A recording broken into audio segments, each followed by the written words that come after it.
لا حول ولا قوة إلا بالله العلي العظيم. أعوذ بالله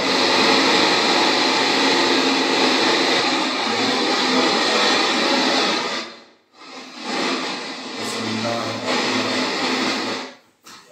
رب اشرح لي صدري ويسر لي أمري واحلل عقدة من لساني يفقهوا قولي. اللهم كل وليك الحجة بن حسن العسكري صلواتك عليه وعلى آبائه في هذه الساعة وفي كل ساعة وليا وحافظا وقاعدا وناصرا ودليلا وأينا حتى تسكنه أرضك وتمكيه فيها طويلا. الحمد لله الذي هدانا لهذا وما كنا لنهتدي لولا أن هدانا الله.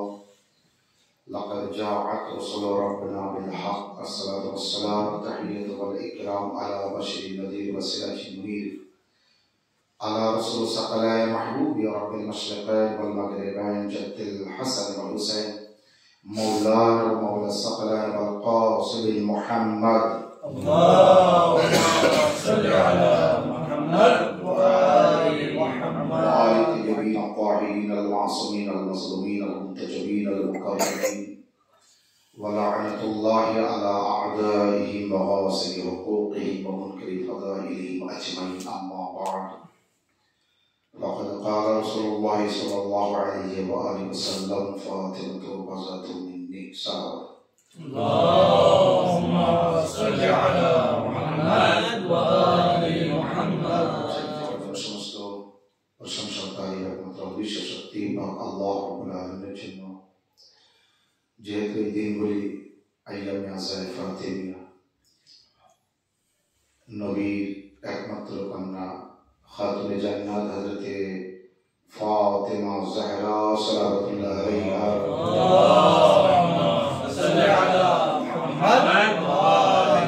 শাহাদাত দিবস যেটি বিশ্বের সমস্ত জায়গায় পালন করা হচ্ছে, আর এই পবিত্র স্থান নাজাতে আশরাফের মতো জায়গায় যে আলহামদুলিল্লাহ সবে যে বাংলার যে সমস্ত ওলামায়ে কেরাম এখানে আছেন, তাদের যে তরফ থেকে মজলিস ঘরে ঘরে হচ্ছে এবং আজ যে বানিয়ে মজলিস যারা তরফ থেকে মজলিস, আল্লাহ তাআলাকেও তৌফিক দান করুক, সুস্থ রাখুক, ভালো রাখুক। সৈয়দ মোহাম্মদ আতহার জাইদি আল্লাহ তাআলাকে সুস্থ রাখুক, হায়াত দারাজ করুক এবং এইভাবে যারা আইয়ামে আযায়ে ফাতিমিয়ার পিছনে খরচ করে বা এই প্রোগ্রামকে বড় থেকে বড় করে করার চেষ্টা করে, অবশ্যই গাইড থেকে তারা মদত পাবে, সাহায্য পাবে। আর বিশেষ করে নবীর মেয়ে মা ফাতেমা জাহরার উপরে যে জুলম অত্যাচার হয়েছে, অবিচার হয়েছে, অন্যায় করা হয়েছে, সীমাহীন জুলুম, সীমাহীন অত্যাচার, এমন এক হস্তি, এমন এক পবিত্র ব্যক্তিত্ব ও ফাতেমা জাহরা, বিশ্বের সমস্ত নারী জগতের জন্য যিনি আইডিয়াল। যে ফাতেমা জাহরা না হলে, আল্লাহ বলছে পবিত্র পাক আলাইহিস সালামের উপরে হাদিসে কুদসির মধ্যে এক অপরের জন্য, তো ঠিক আমি যদি ফাতেমা জাহরাকে ওখান থেকে নিয়ে নিই, তো এটাও বলতে পারি ফাতেমা না হলে কায়নাতের কিছুই হতো না, কিছুই আল্লাহ সৃষ্টি করতো না। দ্বিতীয়, ফাতেমা জাহরা না হলে নারী জগতের জন্য আইডিয়াল কেউ হতো না। ফাতেমা জাহরা অবশ্যই জনাবে মারিয়ামের নামে সূরা এসেছে, সূরা মারিয়াম, কিন্তু ফাতেমার নামে কোনো সূরা ফাতেমা, সূরা ফাতেমা নেই। এই মনে করে মানুষ মনে করে যে ফাতেমার নামে কোনো সূরা নেই, কিন্তু এটা মানুষের কোরআন সম্পর্কে তাফসীর বা বিশ্লেষণ করা, কোরআন সম্পর্কে যে ধারণা মানুষের কম থাকার কারণে বা আহলে বাইত আলাইহিস সালাম থেকে দূরে থাকার কারণে মানুষের এই চিন্তা ভাবনা আসে যে ফাতেমা জাহরার নামে কোনো সূরা নেই। না, বরং ফাতেমা জাহরার নামে সূরা তো আছে, আর একটা দুটো সূরা না, বহুত সূরা আছে যে সূরার মধ্যে ফাতেমা জাহরা পরিষ্কারভাবে সূরা রহমান যদি আমরা পড়ি, সূরা রহমানের যদি তর্জমা করি, তো আমরা বুঝতে পারবো তার ভিতরে কিভাবে পঞ্জতর পাক আলাইহিস সালাম, বিশেষ করে মওলা আলী আলাইহিস সালাম এবং মা ফাতেমা জাহরার বিয়ের ঘটনা আছে। ইমাম হাসান, ইমাম হুসাইন আলাইহিস সালামের নাম তার মধ্যে আছে। আহলে বাইত থেকে মানুষ যত দূরে সরে গিয়েছে, তত এই আহলে বাইতের ফজিলত, আহলে বাইতের গুরুত্ব, আহলে বাইতের কারামতি, আহলে বাইত আলাইহিস সালামের মান, মর্যাদা ও সম্মান থেকে তারা অনেকটা দূরে সরে গিয়েছে।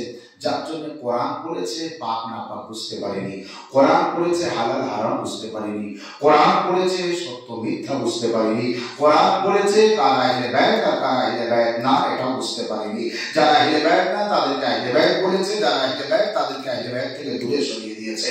সাল্লাল্লাহু আলাইহি ওয়া আলা মুহাম্মদ, আল্লাহুম্মা সাল্লি আলা মুহাম্মদ ওয়া আলি মুহাম্মদ। শুধুমাত্র আহলে বাইত আলাইহিস সালাম থেকে দূরে যাওয়ার কারণে কোরআন বুঝতে অসুবিধা হয়েছে। উম্মতে মুহাম্মাদী কোরআন বুঝতে অসুবিধা হয়েছে আহলে বাইত থেকে দূরে যাওয়ার কারণে। যদি আহলে বাইত আলাইহিস সালামের নিকটে থাকতো উম্মতে মুহাম্মাদী, তো আমি তো বলবো আহলে বাইত আলাইহিস সালামের উপরে এই জুলম অত্যাচার হতো না। এবং কোরআন শরীফের মধ্যে কোথায় কোথায় আহলে বাইত আলাইহিস সালামের নাম আছে, 300 বেশি আয়াত শুধু মাওলা আলী আলাইহিস সালামের শানে আছে কোরআন শরীফের মধ্যে। সূরা কাউসার তো পরিষ্কার মা ফাতেমা জাহরার নামে, সূরা কাদর ফাতেমা জাহরার নামে, সূরা রহমানের মধ্যে ফাতেমা জাহরা বহুত সূরার মধ্যে আহলে বাইত আলাইহিস সালাম পরিষ্কার ভাবে তাদের জিকির করেছে আল্লাহ। সূরা দাহর কার শানে এসেছে, সূরা দাহর কিভাবে নাযিল হলো, যেহেতু আপনারা সবাই জানেন সূরা দাহর আজ তারা রোজা রেখেছে, এই ঘটনা আপনাদের জানা আছে। তো যারা আহলে বাইত আলাইহিস সালামের শানে কোন কোন সূরার কথা বলবো, ফাতেমা জাহরা এমনই একটি নারী, এমনই একটি কন্যা, নবীর কন্যা, যাকে রাসূলুল্লাহ বোঝানোর জন্য বহুত চেষ্টা করেছে, বহুত তরিকা রাস্তা পদ্ধতি অবলম্বন করেছেন তিনি, যাতে করে তিনি তার মেয়ে ফাতেমা জাহরাকে মানুষের সামনে তুলে ধরতে পারেন।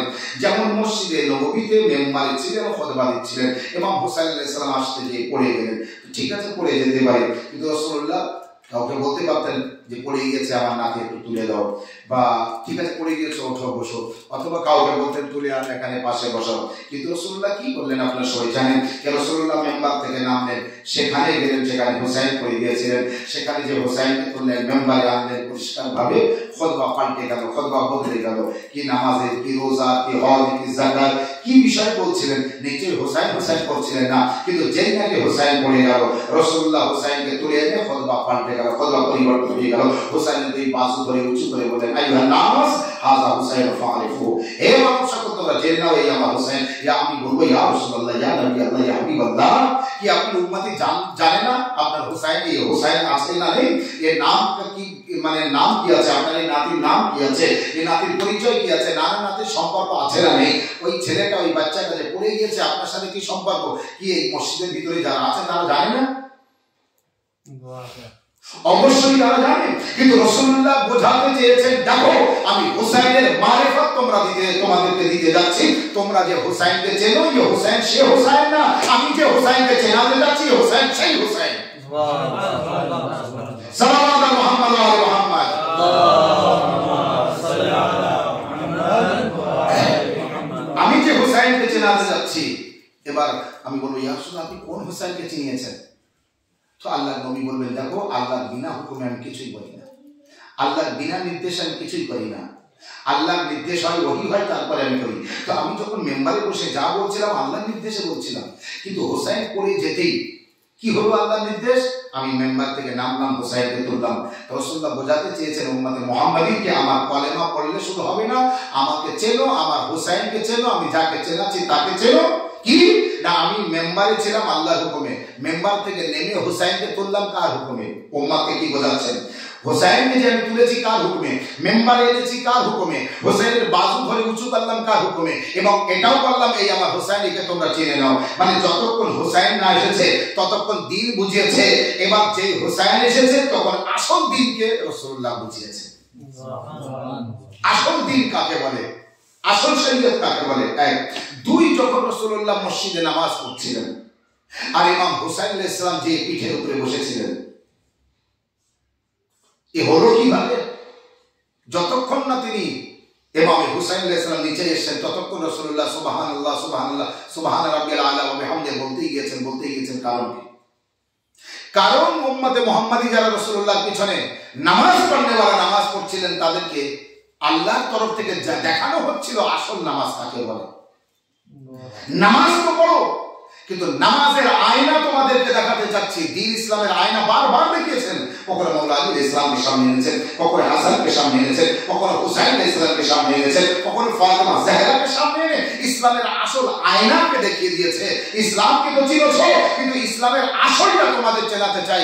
তাই কখনো নামাজের হালাতে হুসাইনকে পিছন থেকে যখন অনেকবার বলছে, তো পিছনের লোক মাথা তুলেছিল না তুলিনি, মাথা উঁচু করে দেখেছিল না দেখিনি, যে রাসূলুল্লাহ আছে না চলে গিয়েছে, মাআল্লাহ রাসূলুল্লাহ আছে না আল্লাহ ডাকে সাড়া দিয়েছে, কেন এতক্ষণ রাসূলুল্লাহ সিজদায়, কেন মাথা তোলে না? তখন পিছন থেকে মাথা উঁচু করে নামাজের শেষে রাসূলুল্লাহ কি বলেছিলেন সাহাবায়ে কেরামদের, তোমরা কি দেখেছিলে?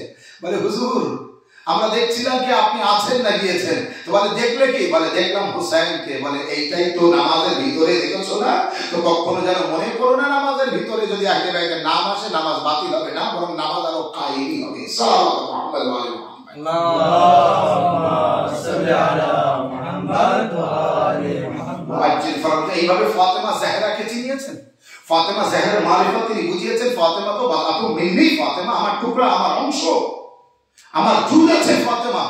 একটা পায়ের আঙুলে যদি আঘাত লাগে পুরো শরীরকে যন্ত্রণা বোধ করবে। তো ফাতেমা জাহরা আমার অংশ, অর্থাৎ ওই অংশে যদি কেউ আঘাত পায় তো আমি অবশ্যই আঘাত পাবো, আমি অবশ্যই কষ্ট পাবো। আর ওই অংশকে যদি কেউ আনন্দ দেয়, শান্তি দেয়, তো আমিও আনন্দ পাবো, আমিও শান্তি পাবো, আমি আরাম পাবো। আপনি শুয়ে আছেন বা বসে আছেন, আপনার হাত হোক, পা হোক, মাথা হোক, কেউ যদি টিপে দেয় তো আপনি একটু আরাম পেলেন। তো টিপেছে আপনার হাতটা কি পায়ের আঙুলগুলো টিপে দিয়েছে, আপনার পুরো শরীরটা আরাম বোধ কেন হবে? আস্তে আস্তে চোখটা বন্ধ হয়ে আসছে কেন? তার মানে আরাম পাচ্ছেন না কেন? আরামটা কোথা থেকে অনুভব করলেন? রাসূলুল্লাহ এটাই বুঝিয়েছেন, ফাতেমার শান্তি আমার শান্তি, ফাতেমার সন্তুষ্টি আমার সন্তুষ্টি, ফাতেমার আজিয়াত আমার আজিয়াত, ফাতেমার কষ্ট আমার কষ্ট, ফাতেমার দুঃখ আমার দুঃখ, ফাতেমার ব্যথা আমার ব্যথা। যে ফাতেমাকে ব্যথা দেবে সে আমাকে দেবে, সে ফাতেমাকে কষ্ট দেবে সে আমাকে কষ্ট দেবে, যে ফাতেমাকে দুঃখ দেবে সে আমাকে দুঃখ দেবে, যে ফাতেমাকে নারাজ করবে সে আমাকে নারাজ করবে, যে ফাতেমাকে অসন্তুষ্ট করবে সে আমাকে অসন্তুষ্ট করবে। কিন্তু শুনে রাখো, আমার মেয়ে ফাতেমাকে যদি কেউ আনন্দে রাখো তো জানবে আমি মুহাম্মদ তার থেকে আনন্দে আছি। সুবহানাল্লাহ সুবহানাল্লাহ। কত সুন্দর পরিষ্কার করে তিনি মারিফাতে ফাতেমা বুঝিয়েছেন। ফাতেমা জাহরা দুনিয়ার মধ্যে আছে এমন কোন নারী যে জন্মগ্রহণ করার সময় আল্লাহ জান্নাত থেকে হরনিদের পাঠান, কিন্তু ইয়ে খাদিজাতুল কুবরার কন্যা, নবীর একমাত্র কন্যা ফাতেমা জাহরা, যারা জন্মগ্রহণ করার সময় আপনাদের জানা আছে মা খাদিজা বাড়ির আশপাশের মহিলাদেরকে সাহায্যের জন্য ডাকতে গিয়েছিলেন, তারা সব মুখ ফিরিয়ে দিয়েছিল, তার ঘরের দরজা বন্ধ করে দিয়েছিল। ও খাদিজা, তুমি আমাদের মতের বিরুদ্ধে বিয়ে করছো, আমরা তোমাকে সাহায্য করতে পারবো না। তো আল্লাহ মা খাদিজাতুল কুবরাকে ওই মুহূর্তে, ওই সময় কিন্তু একটা মহিলা বিরাট একটা কষ্ট, ভয়, আতঙ্ক অনুভব করে এবং সাহায্যের জন্য কোনো না কোনো মহিলা তার পাশে আসুক এটাই সে আশা করে। তাই মা খাদিজা আশা করেছিলেন, কিন্তু তার আশা আল্লাহ পূরণ করেছে, মানুষ পূরণ করতে পারেনি, আল্লাহ পূরণ করেছে। কিভাবে আল্লাহ পূরণ করেছে? স্বয়ং জান্নাত থেকে 4 জন ধর্মীকে পাঠিয়ে দিয়েছেন এবং পরিষ্কার করে বলে দিয়েছেন, তার নিজের মারিফত দিয়েছেন, নিজের পরিচয় দিয়েছে, আপনারা জানেন। এবং তার আসার পরে পর্দা এসছে, এখানে মা ফাতেমা জাহরা জন্মগ্রহণ করেছেন, তারপরে জান্নাতের পানি এসছে, সেই পানি দিয়ে ফাতেমা জাহরাকে গোসল দেওয়া, জান্নাত থেকে পোশাক এসছে, সেই পোশাক পরানো, এই সব কিছু সাহায্য। প্রথম যিনি দুনিয়া এসছেন ওই সময় থেকে আল্লাহ জান্নাত থেকে সবকিছু পাঠিয়েছেন। এটাও দুনিয়ার মানুষকে বুঝিয়েছে, দেখো তোমরা যেন জান্নাতকে আলাদা কিছু মনে করো না। জান্নাত যদি মনে করতে হয়, জান্নাতের মারিফত, জান্নাতের বিষয় যদি জানতে হয়, তো জানো জান্নাত একটি ঘর আছে, আর সে হলো আহলে বাইতের নিজস্ব ঘর। যাকে চাবেন দেবেন, যাকে চাবেন না দেবেন না। সাল্লাল্লাহু আলাইহি ওয়া আল্লাহুম্মা সাল্লি আলা মুহাম্মাদ ওয়া আলি মুহাম্মাদ। খুব ভালো লাগলো এই জায়গায় যে আপনারা এইভাবে আইয়ামে আসায় ফাতিমিয়া করছেন। আমাদের বাংলার মুখে আল্লাহর ফজল করমে সব জায়গায় আইয়ামে আসায় ফাতিমিয়া হচ্ছে 2 তারিখ এবং এমনকি ওই তারিখ থেকে এই তারিখ পর্যন্ত 13 জামাতুল আউয়াল থেকে নিয়ে 3 জামাতে সানি পর্যন্ত আইয়ামে আজাই ফাতেমিয়া হচ্ছে এবং বিভিন্ন জায়গায় বিভিন্ন ভাবে যে যেমন ভাবে পাচ্ছে জুলুস মজলিস মাতম সব জায়গায় হচ্ছে এবং হয়েছে আলহামদুলিল্লাহ। আরো যখন আপনারা যাবেন আরো দেখবেন মা ফাতেমা জাহরার বিষয়ে, মা ফাতেমা জাহরার নামে মজলিস জুলুস মাতম এবং প্রচার, বিশেষ করে তাবলীগ ফাতেমা জাহরার উপরে যে অবিচার হয়েছে বিশেষ করে, এটা বিরাট বিরাট আকার ধারণ করে মানুষের সামনে আমাদের তুলে ধরতে হবে। এখনো পর্যন্ত সরকারের আমরা প্রায় 90% মানুষদের মা ফাতেমা জাহরার জীবনী এখনো জানাতে পারিনি,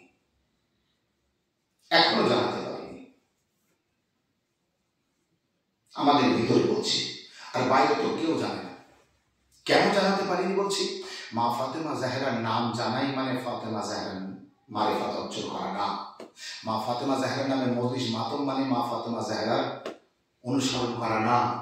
ফাতেমা জাহরা সালাওয়াতুল্লাহ আলাইহাকে যদি আমার মা ও বোনেরা অনুসরণ করে, ওনার বিষয় যদি জানে, তো কি বলবো আপনাকে, রাস্তাঘাটে উঠতে বসতে শুতে এ বাড়িতে ও বাড়িতে ঝক্কি ঝামেলা ঝগড়া এই যে শোনা যায়, এটা কোনোদিন শোনা যাবে না।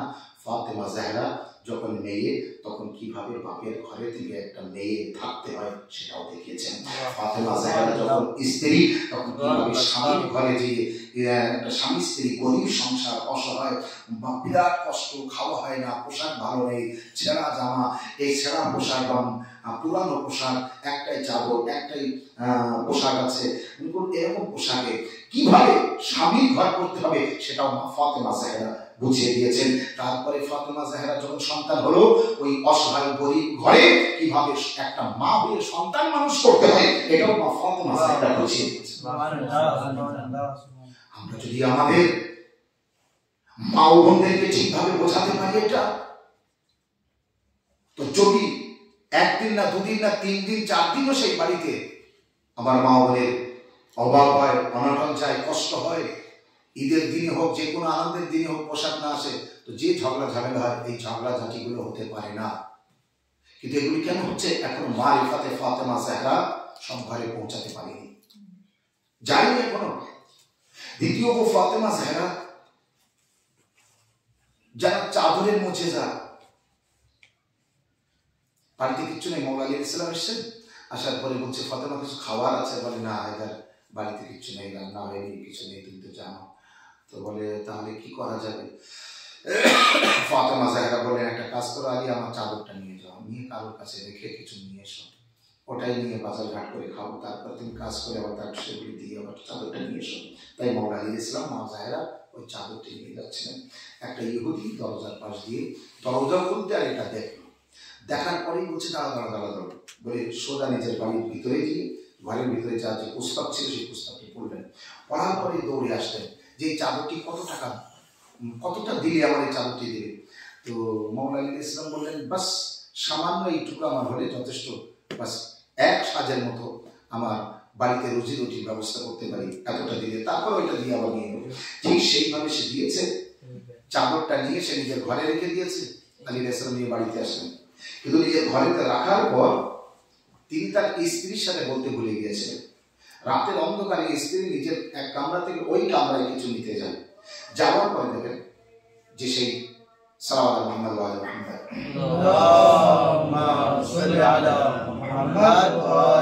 তার স্ত্রী ওই ঘরে ওই কামরায় যেতে দেখেন কামরা থেকে একটি নূর জ্যোতি বার হচ্ছে, আসমানের দিকে যাচ্ছে। মানে আসমানের থেকে ওই পর্যন্ত আসছে জ্যোতি, ওখান থেকে আসমান পর্যন্ত যাচ্ছে, বোঝাই যাচ্ছে না, এত জ্যোতি। স্ত্রীর সাথে সাথে ঘরের বাইরে গেলেন, তার স্বামীকে ডাকলেন, শোনো শোনো শোনো, কি হয়েছে? বলে এদিকে এসো, তাড়াতাড়ি এসো, একটু দেরি করলে হয়তো দেখতে পাবে না। তার স্বামীকে ডেকে নিয়ে সে ঘরে আসে, আসার পরে বলে ওই দেখো। তখন তার স্বামী বলে শোনো, আমি বলতে ভুলে গিয়েছিলাম এই এই ঘটনা। বলে ওটা কি? বলে এটা চাদর। কার চাদর?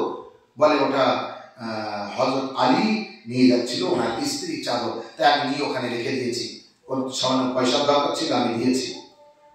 তো ওই দেখে তার স্ত্রী বাড়ির পাশে আরো ইহুদিদের যারা ছিল সেখানে তাদেরকে ডাকলো, তারাও দেখলো। ওই ইতিহাসে বলছে ওই জায়গায় মা জাহরার চাদর দেখে, চাদরের ওই নূর, ওই জ্যোতি দেখে 500 ইহুদি কলেমা পড়ে মুসলমান হয়েছে। সাল্লাল্লাহু আলা মুহাম্মদ ওয়া আলি মুহাম্মদ। আল্লাহুম্মা সাল্লি আলা মুহাম্মাদ ওয়া আলি মুহাম্মাদ। সেই চাদর ঘরে আছে, সেই চাদরের মুজিজায় আর গলার হারের মুজিজা তো জানেন। গরিবকে ধনী করে দিয়েছে, ফকিরকে ধনী করে দিয়েছে, যার পোশাক নেই তার পোশাক পরিয়ে দিয়েছে, অসহায় ব্যক্তিকে সাহায্য করেছে, তার উট দিয়েছে, তার জুতো, তার পোশাক, তার খাদ্য সব কিছু দিয়ে আবার নিজের মালিকের কাছে ফিরে এসেছে এবং একটি গোলামকে আজাদ করে দিয়েছে। মা ফাতেমা জাহরার গলার হারের এই মুজিজা আছে, ফাতেমা জাহরার হাতের মুজিজা।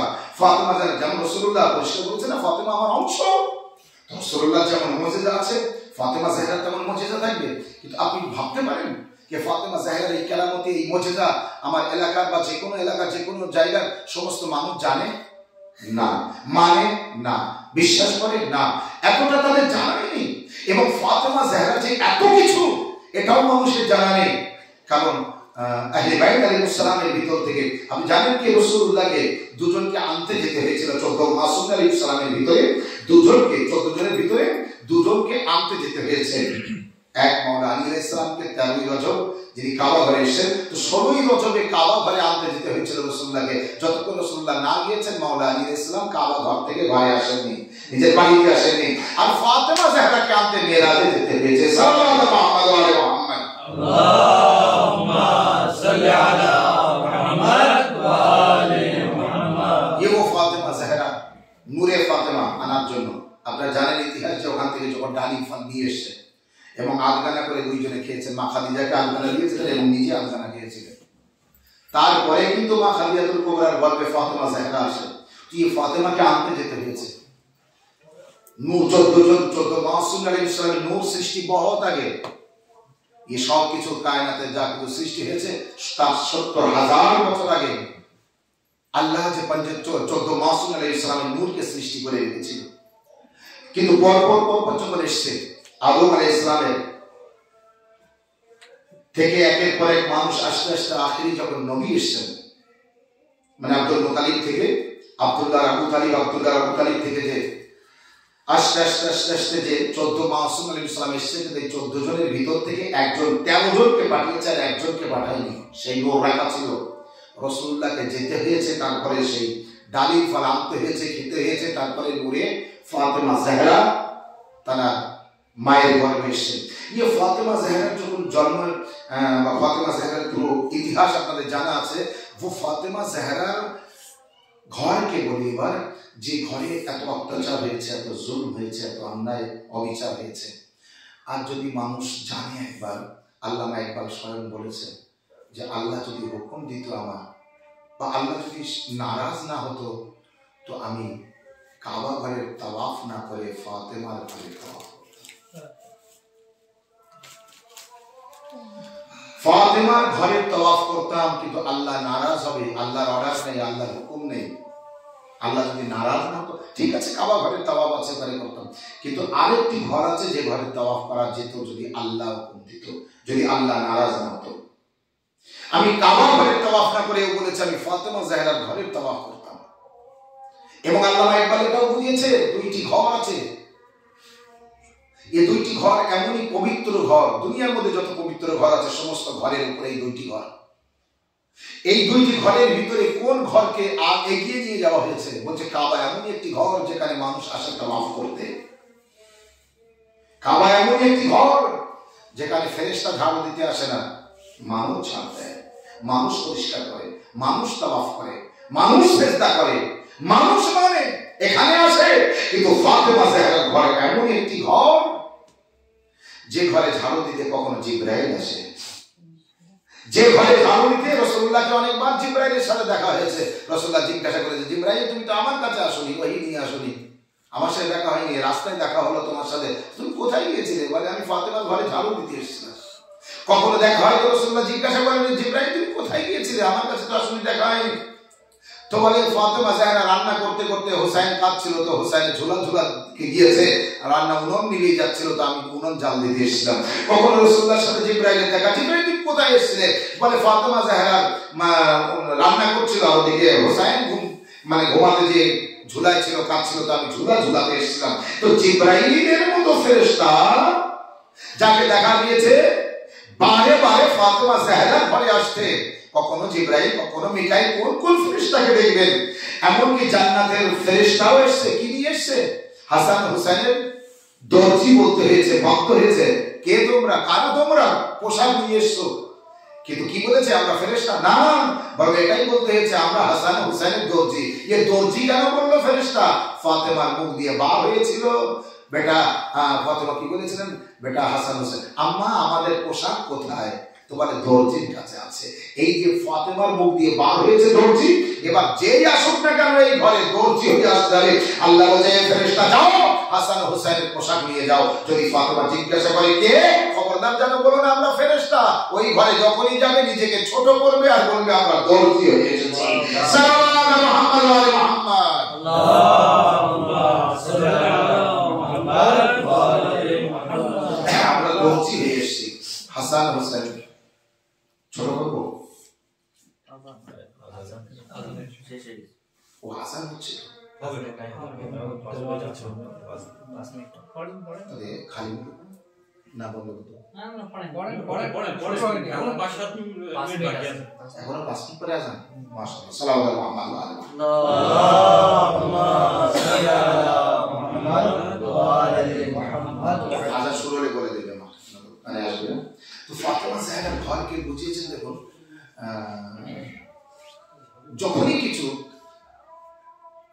আপনি জানেন দুনিয়ার মধ্যে সব থেকে ভালো ভালো জায়গা, ভালো ভালো ফেরেশতা, ভালো ভালো মানুষ, ভালো সব কিছু উপরে আছে। জমিনে কি আছে? কিছু নেই। জমিনে সব উপরে যাওয়ার জন্য পাবো, উপরে যাবো। কিন্তু ফাতেমা জাহরার ঘরে এমন একটি ঘর যার উপরে যারা আছে সবসময় এই নিচে এসছে। আর তাও নিচে কোথায় এসছে? ফাতেমা জাহরার ঘরে এসছে। দেখা গিয়েছে না জানেন? ফেরেশতা থেকে ধরে কাকে ধরবেন, সবাই ফাতেমা জাহরার ঘরে এসছে। তওয়াফ করেছে, এখানেই সালাম করেছে, এখানেই জিয়ারত করেছে। স্বয়ং আসমান জমিন, চন্দ্র সূর্য, নদী নালা, খাল-বিল, পাহাড় পর্বত, দুনিয়া আসমান জমিনের এর মধ্যে সব থেকে সবার উপরে সবার সেরা যিনি রাসূলুল্লাহ, তিনি ফাতেমা জাহরার ঘরের দিকে ফিরে সালাম করতেন এবং ও সালাম প্রতিনিয়ত করতেন, প্রতিদিন করতেন এবং বলতেন, হে আমার আহলে বাইত, হে আহলে বাইতের ঘরানা, খাজানা, সম্পদ, তোমাদের উপর আমার সালাম। অর্থাৎ তিনি বুঝিয়েছেন আহলে বাইত বলে কাকে।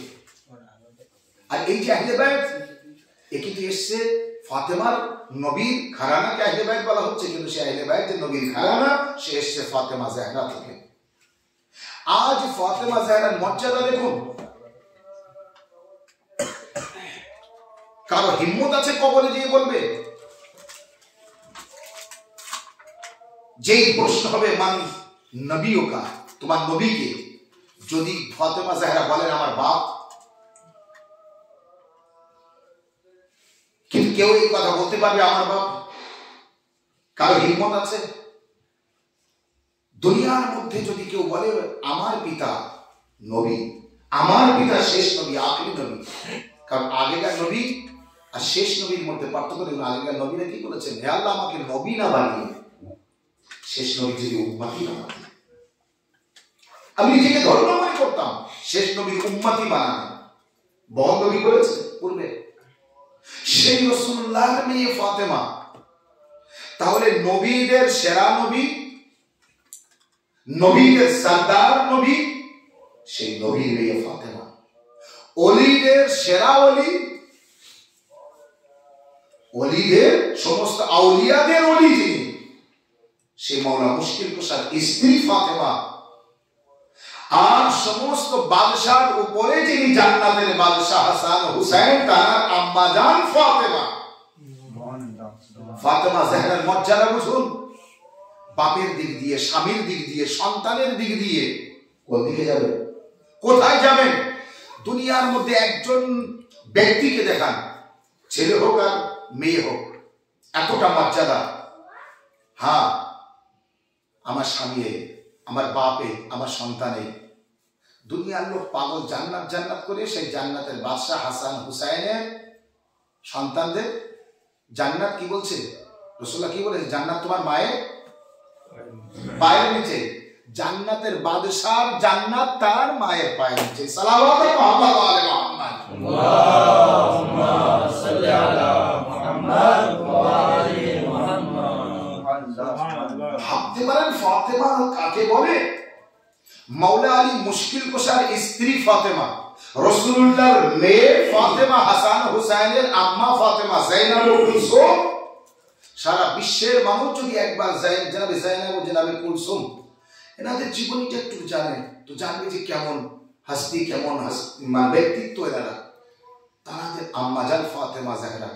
ফাতেমা জাহরাকে বোঝার আগে যদি কেউ জনাবে ফিজ্জার জীবনী একবার পড়ে নেয়, আল্লাহু আকবার, জনাবে ফিজ্জার আখলাক, ব্যবহার, চরিত্র একবার বুঝে নেয়, তো ফাতেমাকে মানে হঠাৎ করে মানুষ যদি মনে করে আমি একেবারে ক্লাস 10-এ ভর্তি হব, মানে 1-2 থেকে পড়িনি, একেবারে ক্লাস 10-এ আপনার বাচ্চাকে 1, 2, 3, 4 পড়ানো, একবার ক্লাস 10-এ পড়াবেন, ভর্তি করবে, ভুল হবে, বুঝতে অসুবিধা হবে, এমন অসুবিধা হবে সব ভুল হয়ে যাবে, যা পড়বে মানে করবে সব ভুল, কিচ্ছু বুঝতে পারবে না, কারণ কিচ্ছু পড়িনি, অ কথা পড়িনি।